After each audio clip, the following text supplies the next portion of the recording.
You are welcome to my Vivid Creations. So today we'll be making this beautiful Igbo Madam blouse with George. Okay, so just keep watching and make sure you watch the end to see how I achieved this beautiful style. I say a very big welcome to you. So let's get started. So this is the George fabric. Yeah, this is the one for the blouse. Okay, so you can see the pattern on it. So let me just place it so I can see it. Okay, so right now we'll be drafting. I'm drafting on the lining. Yes, on the lining fabric. So at the top here I just made my starting line, which is also the shoulder line. Okay, so from this point I would place the horizontal measurement. So sorry, the vertical measurement. So for those of you that have been following me, you know how I do this. Okay, so these are the vertical measurements. That is the bust point, the under bust point, the waist, and the full length of the blouse, including seam allowance. Okay, that is like half-inch seam allowance. Now I'm just rolling out the lines so that we can place other measurements on it. So I can place our horizontal measurement, that's a round measurement. So that is the bust point, under bust, waist, and hip point. Okay, so now I would mark out the shoulder measurement divided by 2 and our neck width. So I'm using 3 inches for the neck width and 3 inches for the neck depth. Okay, because it's going to have a yoke. So I use 3 by 3 for the neck line. Okay, so I'm just marking out the neckline. So now I'm placing my shoulder slope. So I step back down by 1 inch from that point. That's from the shoulder measurement, and I marked it back to the neckline. Now this is our armhole depth. So I usually use the shoulder measurement, that's the shoulder divided by 2 for my armhole depth. Okay, so I also added half inch to that measurement because of the sleeve we'll be attaching to it. So shoulder divided by 2 plus half inch. Now I'm marking the bust span, that is the nipple to nipple divided by 2. Okay, so in this case it is 4 inches, and I'm marking at the 4 inches. Okay, so that is the nipple to nipple measurement divided by 2. Okay, which is your bust span. So I marked it. Right now I measured what I have on my shoulder and divided it by 2. That is, I found the midpoint. Okay, so I'm also going to connect that to the bust point. So I connected it to the bust point, as you can see. Okay, so for my dart intake, I'm taking half inch on this side. So I have actually explained that intake severally on this video, on this channel. Okay, so on this other side I'm taking 2 inches. So this person's bust measurement is 40 inches. Okay, and this is how I'm taking the dart. So this very method I used here, this very dart intake, works for everybody. I think, yes, I've tried it for several bust measurement, that is average measurements, and it worked. Okay, so that is it. So right now I measured from my starting point to where I want my yoke to get to. Okay, so this very line you see me drawing now is where the yoke would get to. So at the inner side I also took half inch, at the other side I took 2 inches, just like what I did at the lower side. Okay, I hope you're following. So this is for the upper bust tightening, so do not be confused. Just take your dart intake for the lower side, and at this upper side I did the same thing, half inch inward and 2 inches outward, and I connected, and you can see the shape we have. You can see that we now have a cup for our bust. Okay, so at this point I marked 1 inch. Okay, so that will give the lower part of our blouse that sweetheart neckline, following what we have on our pattern. Okay, so that sweetheart neckline before the yoke. So that is it. So I stepped down by 1 inch. Now I measured the dart and extended it out so that we can replace our dart. Okay, and at this point I took the bust circumference divided by 4. Yes, so that we can get our armhole. Okay, it's just the normal armhole that we should have on our blouse. So that is exactly what I'm doing now. So this is just the normal armhole. Okay, so now from this extension I made, remember I measured that and I came out by whatever I have. I'm still going to place that same measurement from that armhole, and we create a new armhole. Okay, so if you have been following me, you should be very, very familiar with what I'm doing here. So now this new armhole is so that by the time we cut out our dart, we will not have shortage. I've always hammered it here that you have to replace every dart you place on your blouse. Okay, so this is the yoke now. Okay, this is our yoke, and this other side is the lower part. So now I'm adding ½ inch upward. So this ½ inch I'm adding is for is the allowance for joining our blouse to the yoke. Okay, so I'm cutting it out from the yoke, which I'll surely replace back when I am cutting the yoke. This very ½ inch I'm taking off from the yoke. I'm going to also add it when I'm cutting on the main fabric I would use for my yoke. Okay, so I'll add it there. Then I'll also add its own allowance. That is why I said +1. So when I'm cutting my yoke, I'll add 1 inch to the material or to the fabric, so that by the time I join my yoke to my blouse, I won't have any shortage. So I hope that is clear. Okay, so that is why I did what I did right here, and I said +1 so that I won't forget. So just extend your mark up to that allowance. So now I'll place my shoulder seam allowance. Okay, I've always talked about this. You need this so that when you join your front and the back at the shoulder, you won't be altering your neckline and your armhole. So that is the shoulder seam allowance. Okay. Yes, so we have gotten to this point.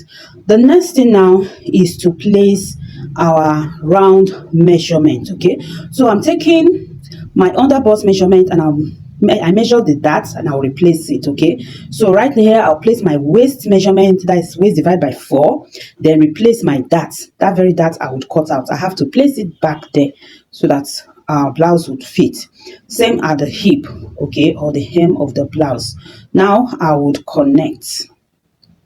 So just connect accordingly. Okay, so you can use your hip curve if you have one, but if you don't, just go ahead and make use of your ruler. Okay, so at this lower part you can actually curve it. That's I mean, like stepping up at the hip line and make a curve, but since wrapper will be tied on it, I don't have to do that. Okay, so at this point you don't make it sharp, just blend it. You see what I'm doing right now? Just blend your pattern so I don't have that sharp edge. So when you're joining, everything will just join smoothly. Yeah, and this is what we have for our pattern. So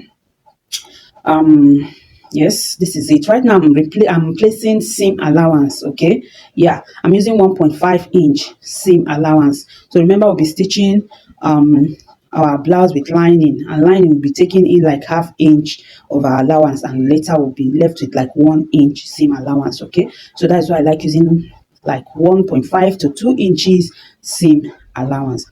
So right now we'll go ahead and cut. Okay, so if you haven't given this video a like up to now, please like the video and share with your friends as well. So I'm just trying to measure to see what I have here, to know if it is the same thing with the other side. Definitely it will not be the same. One side will be longer than the other as usual when you're making bustiers like that. So I'm also blending this side. Okay, so when I cut and join, I would make adjustments for the difference. So I'm going to cut it right now.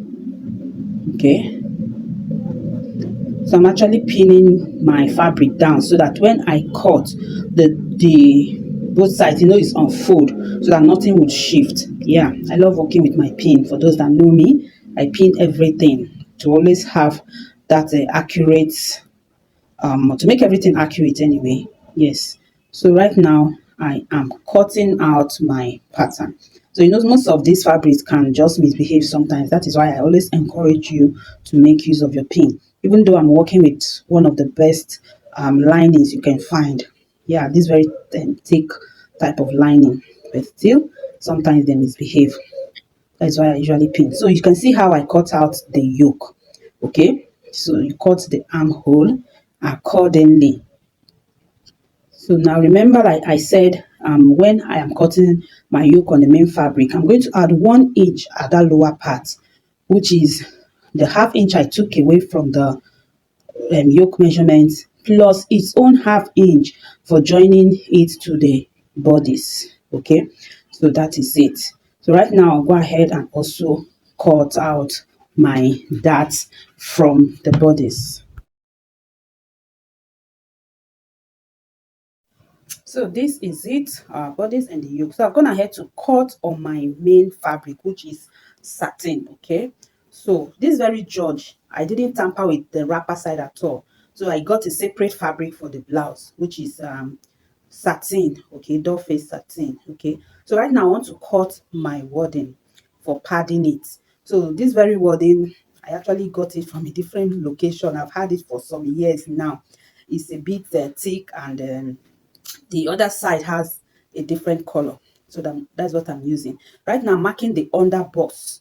Yeah, the underboss. So you can actually notch it to know, because that's where our wording would be getting to when padding. Okay, so from this top now, I measured 1 inch. That's where the wording would get to, because I don't want it to get to the neckline directly, so it will not have to not affect the joining.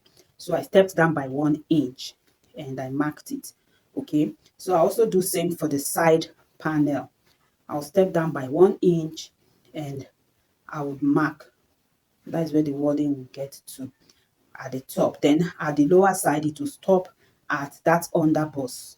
Yes, that's where it will stop. Okay, so I'll just mark it and cut it out. Yeah, I'll mark it and cut it out. So if you're new to this channel, I would encourage you to go through my previous videos. I have explained in depth on how to pad your bustiers, that intakes and all that. Okay, so just scroll through the channel. You'll see a lot of helpful videos on bustier making. So that is my cutting right now. You can see there are different ways to pad your bustier. For me, I actually like that this center panel being full. Okay, I like it being full. There's this firmness it gives to the bustier, just as if you're doing bust caging. Okay, yeah. So I'll cut it out and I'll use this other one to cut for the other panel. So I turned it this way, so you can see the color of the wording at this other side. It's not the regular one, you know. Yeah, I actually got this from the east some time ago that I traveled. Okay, and it is, I love the texture. It gives that natural feeling to the bust area. So that is it for my wording. I'll go ahead and arrange everything and stitch it together. Yeah, so make sure you're placing it very well. So remember, I marked 1 inch downward, and that is where I am placing it.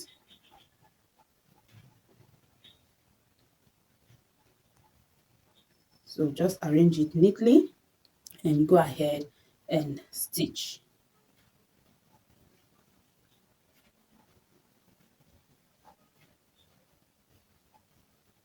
So when I'm joining it, I will actually start from the lower point, okay? And I have explained severally on different ways you can join your bustier. So sometimes I notch the bust point and I start from that bust point to join downwards, and I now go back and complete it from that from the bust point upward, okay? But for this very one, I'm going to join from the lower point, from the lower part, as you can see. That's how I'll join it, so that by the time I'm done joining, whatever difference we have at the upper side, because definitely the side panel will be a bit longer than the center panel. So I will then trim it, okay, making sure that it still fits in with the yoke. Okay, so you see that. Okay, let me just go ahead and join. So for this method, I join from the lower part. So there are methods I've told you that you can join from the bust point. There are methods whereby if you're stitching, you have to make sure the side panel is on top. So you can see what I mean.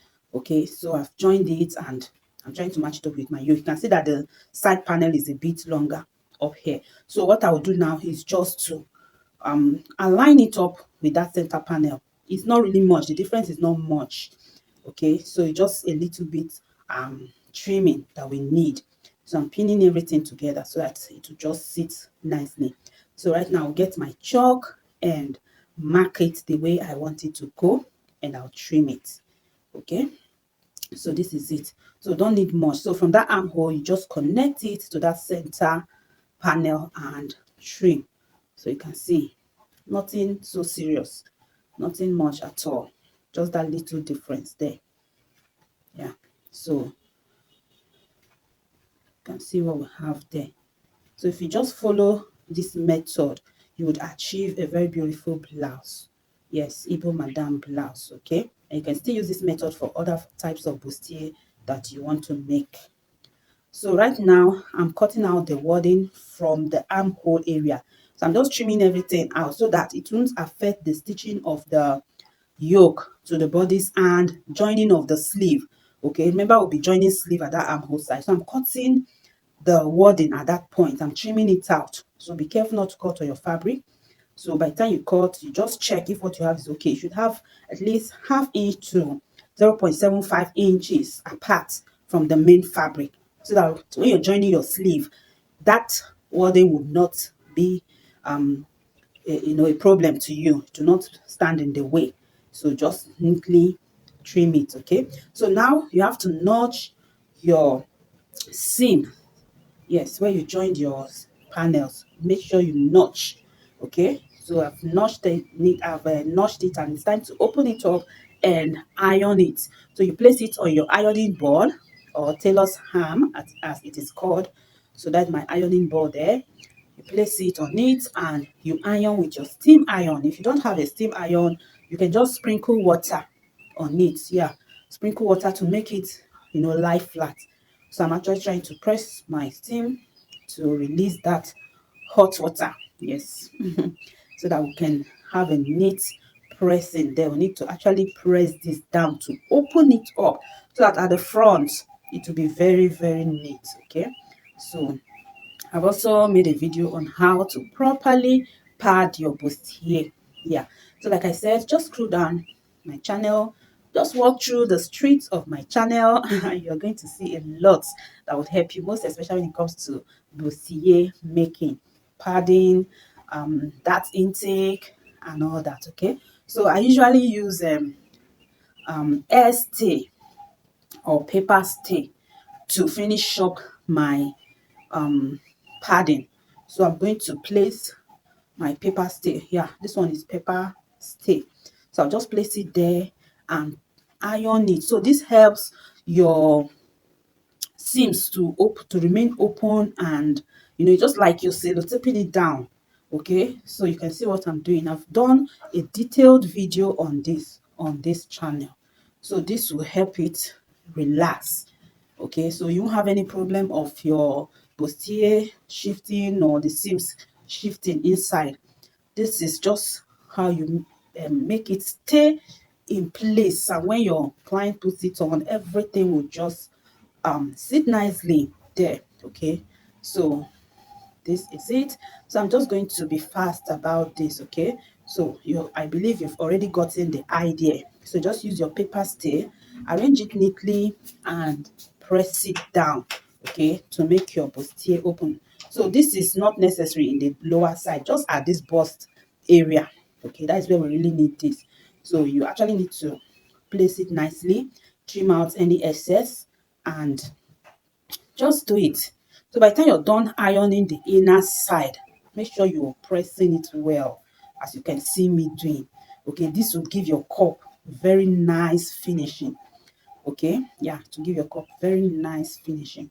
So remember, I'm doing this on the doll face I'm using for my blouse. We have not added the George fabric yet. Okay, so I'll show you how I would do that. So keep watching, and please give this video a like and share with your friends. Okay, and then if you're watching me from YouTube, please subscribe to my channel. Yes, and if you're watching on Facebook, follow please. Yeah, also join me on other social media handle like Instagram. Okay, so you can see this other side. You can see how the cup has really gotten that shape. Yeah, that corset shape, that bustier shape. So ironing is a very important thing when it comes to your bustier. So you can see there's difference between the side I've ironed and the side that I have not ironed. So you can see. Okay, so I'll go ahead and do this for the other side. Iron the side, the center, the side, everything. Just do the right thing. Okay, iron properly, and this is it. So you can see our bustier has really come out as if we did bust caging. For those of you that know about bust caging, yeah. So you can see the George fabric. Okay, I'm going to now place it. Yes, but not just on a flat surface like this. If you place your George on a flat surface like this, you might end up flattening your bustier. Okay, yeah, so you need to place it on a mannequin or on a dress form, just like you can see me doing, so that you can shoot out that bust point, that bust area. Yes, placing it on a mannequin or dress form will help you maintain that bust side.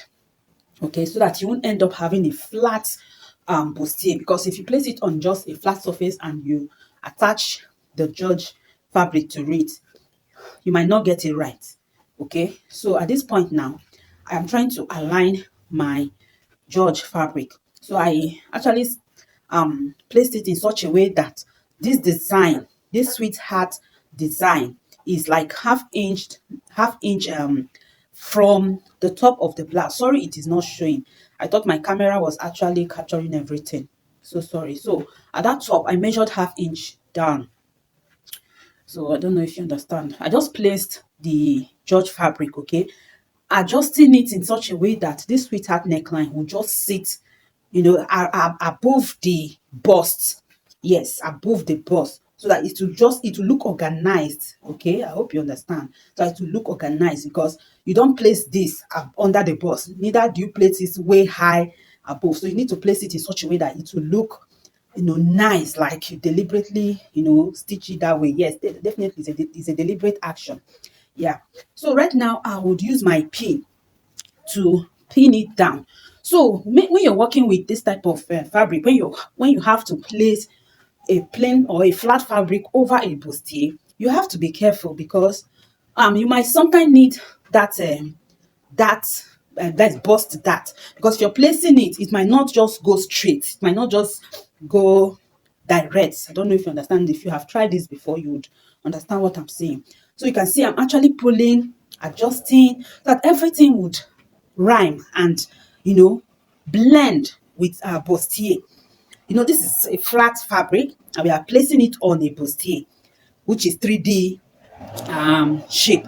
So we have to place it in such a way that it will relax and blend with the bustier. Okay, so in anywhere you need to pleat, you pleat. In anywhere you need to fold, you fold, so that everything would rhyme and stay with the bust.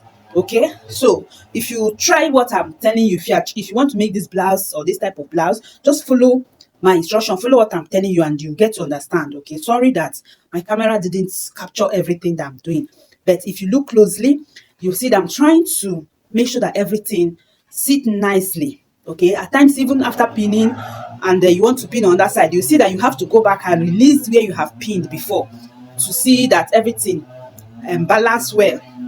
Okay, so where there is need to fold, don't be afraid, you fold. You can use your needle and thread, hand needle and thread later on, to tack it down, and everything will look neat. Nobody will know that you folded at that point, because the whole beads and everything would blend up. Okay, yeah, this one is beaded George.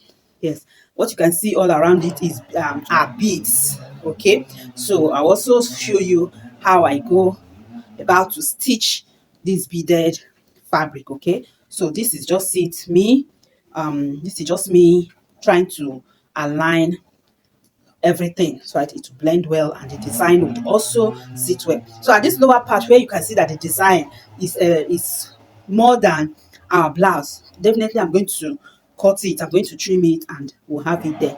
Okay, so this is actually a blouse that will be tied on a wrapper. So if it was to be gown, that is for to be a gown that I'm making, I will surely know how to use it, so that the whole of that design will be on our gown. Okay, so but this one is a blouse, that wrapper will be tied on, and there's no point going way above the length of the blouse, just because we want all the design to be on it. No, I just took the normal length of my client's blouse. Okay, and that is it. So sorry if you're hearing any background noise. Work is going on in my area. Sorry, just pay attention to the work. Okay, I mean to the tutorial. Okay, so that is it. So after making sure that everything has stayed in place, I'm going to just take it out. Remember, I pinned it. I'm going to take it the way I pinned it to my sewing machine and stitch all around, so you can see. Okay, you can see the sides. If you notice, there are places I had to fold. Okay, that is to give it that bust. So I'm just going to cut it now at this point. Okay, and I'm going to stitch. First of all, I'll stitch all around first.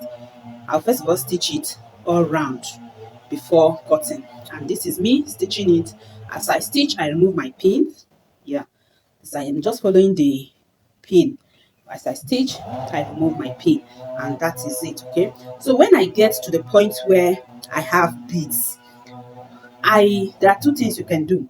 You can use hammer to break your beads, or you just raise your sewing machine and skip that point. Yeah, You can raise your sewing machine and skip that point for now. Then when you're now stitching, joining your back and front together, you use your hammer to break the beads. Don't go cutting it the way it is, because if you do, you end up, the beads will just loosen up and just scatter everywhere. So hammer is the best thing you use when you're working with fabric like this. Just break the beads. So when you have stones, yeah, because we also have stones that are gummed to this. So for the stones, I usually use my finger to remove it. So for stones that are very, very very hard to remove, you can use your pressing iron. When you press your iron, so you can see how I'm also removing the bead with scissors. Okay, so for stones that are so strong to remove, by the time you place your hot iron on it, it would loosen up the gum and it will be easy for you to remove it. Okay, so you can see I'm removing the beads with my scissors. So these ones are easy to remove. Then for the stones, I use sorry, for the beads, I use hammer. So you can see how I'm just going all around all the points that I pinned down. So that is just it. There's nothing so difficult about it. It's about being patient and, you know, taking it gradually. So at this point, I'll just raise my machine and pass it through. So you can see, just pass it through like that, and we have it. So I hope you're following. Don't forget, give this video a like, okay? That would help me do more, and I see that you love what I'm doing, to encourage me to do more. So thank you for doing that. So that is it. I'll just go all around it, and after stitching all around, I will then cut out the excess of the net. Okay, this very George is a net type, yeah. So from the rest of the net, I'll cut my sleeve and my yoke from it. Okay, so now I'm done stitching all around. I'll go ahead to cut out the excess net. Okay, yeah. So just cut out the excess nets, and I'll show you the next thing to do. Okay, so you can see what we have now. Okay, so if you want this to be off shoulder, you just join your sleeve. Yes, you would, that is, you would place your lining, then you'd join your sleeve. But remember, I'm making this with yoke. Okay, so you can see that you can actually make off shoulder Igbo Madam blouse with this very method, and you can make with yoke. So the next thing to do now is to take your needle and thread. Okay, now you know what I want to do. I want to fix in, that is, merge up the George fabric with the satin, that is with the main pattern. So I'm using my needle and thread, and there are parts like this very point where I am stitching now. I made a bust dart there. Yes, I had to actually make a little plate so that the George would sit nicely with the bustier. So like I explained, you're placing a flat fabric on a 3D shape. Okay, the flat fabric on a shape, on, I mean, on a fabric that is already stitched to have a bust cup. So that is why that bust dart was necessary. So I had to pleat that point a little bit so that the fabric can relax. So right now I'm using my needle and thread to stitch the dart. So when I say that, I didn't cut it open, just the fold that I made, okay, to have that dart effect. And after stitching it, you can't even tell that something was done there, okay.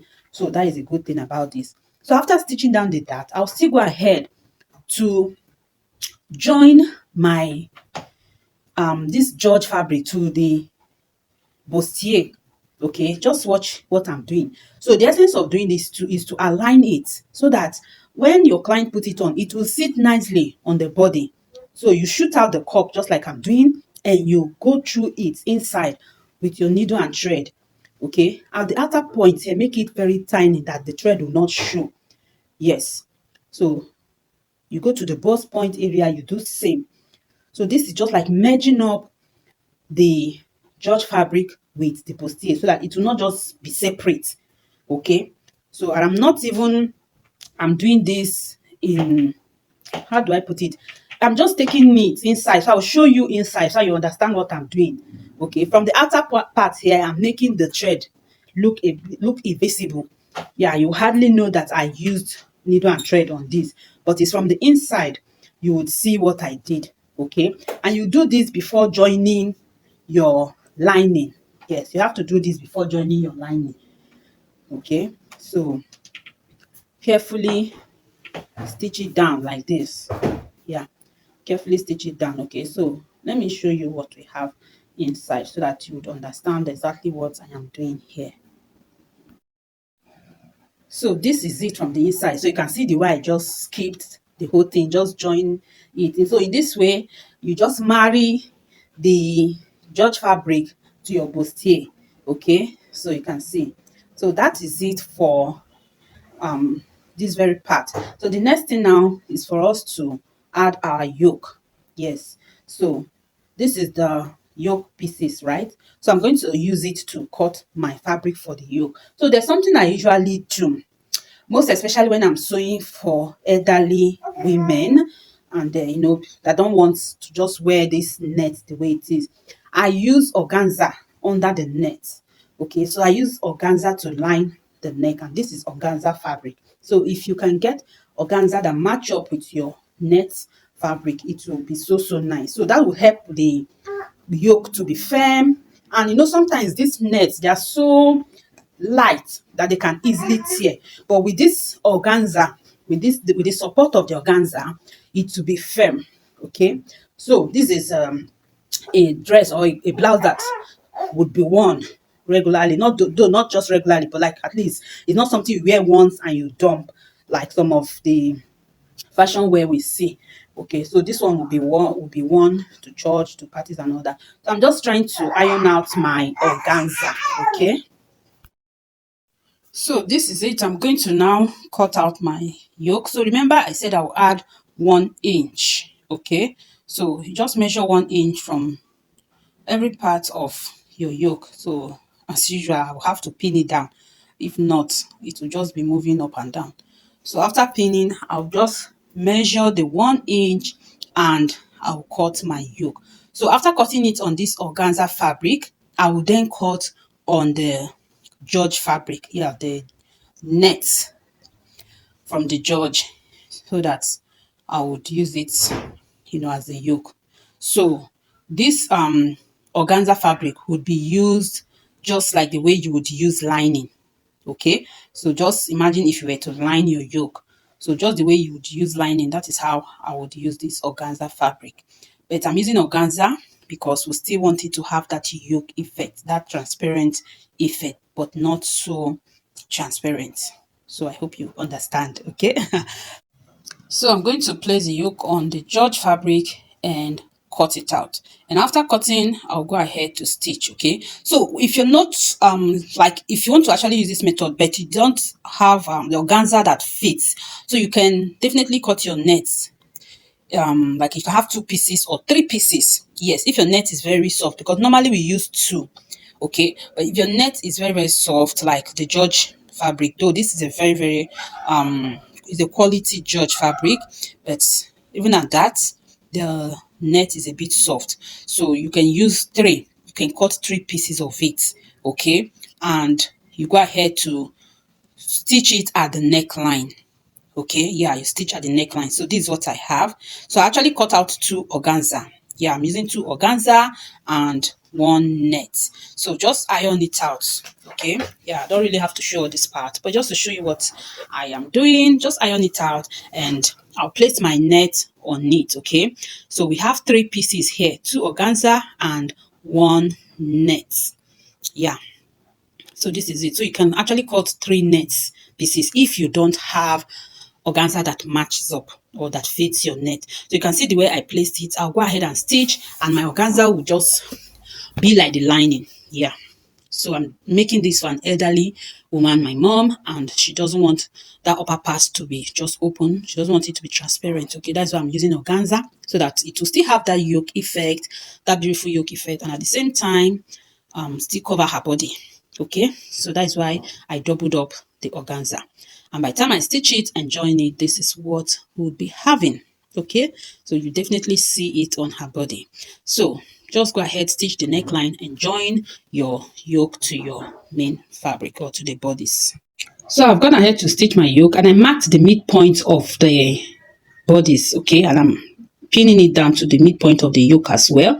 So you just stitch from that midpoint to the end, that is to the armhole, and from the other midpoint to the armhole, just like that, okay. And here we have it. Isn't this beautiful? Yeah, guys, isn't this beautiful? So after stitching, it is now time to finish it up with your lining, okay. So your lining would you use your lining to make it neat, okay. So you place it the way I am placing it. You see the way I just placed it. You go ahead and stitch it to the seam, okay. So I'm pinning it down. You place your lining just the way, so you can rewind it to see if you don't understand, okay. So just place your lining that way, go ahead and stitch it, and I stitched my lining all around inside as well, then brought it out from the armhole area. Sorry, all those parts did not show, and this is what we have. So the video is long already, that is why I didn't show how I made the back. I'm going to upload another video on how I made the back, and I already have a video on how I made this ruffle on the sleeve.